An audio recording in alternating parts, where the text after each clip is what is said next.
Okay, if we're looking at astrology and comparing it to modern science looks crazy, okay? Our ancestors knew that the sun revolved around the North Pole, the one and only true center of our universe.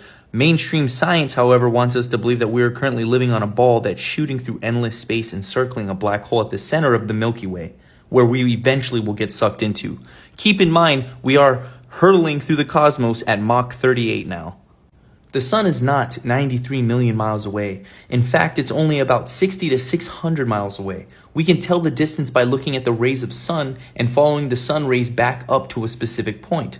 The constellations are fixed as they were nailed to the firmament or dome, which is the electromagnetic field that encloses our terrestrial Earth plane. When we say that the Earth is flat, we mean that the entire world is planar. Even though the mountains are high and the trenches are deep, there is only land above or below sea level, and the sea is always level. Imagine looking at the clouds in the sky, naming the shapes that they seem to represent. Over time, clouds will disappear or even take form of something else.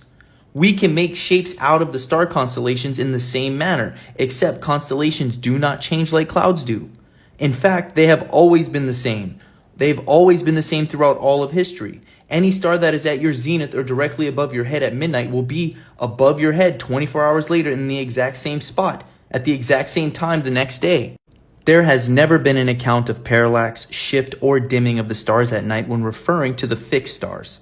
However, the 10 luminaries from the moon, which is the closest object to the Earth's surface, all the way to Pluto, which is the farthest and slowest moving through the zodiacs, each luminary spends a certain amount of time blocking a certain constellation. For instance, the sun is in a zodiac sign for 30 days.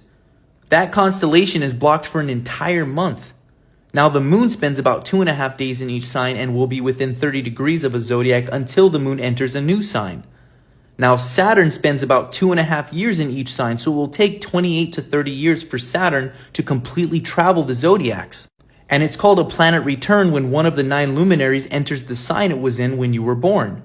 Now, since the sun and the moon are speeding through the zodiacs very quickly, you and others will definitely have different planetary alignments in your astrological birth charts. But usually the outer luminaries like Uranus, Neptune, and Pluto will influence the entire generations because they spend so long in each zodiac. Pluto can spend 15 to 30 years in one sign. People's personalities and even their physical appearances will be governed by their astrological charts and planetary positions.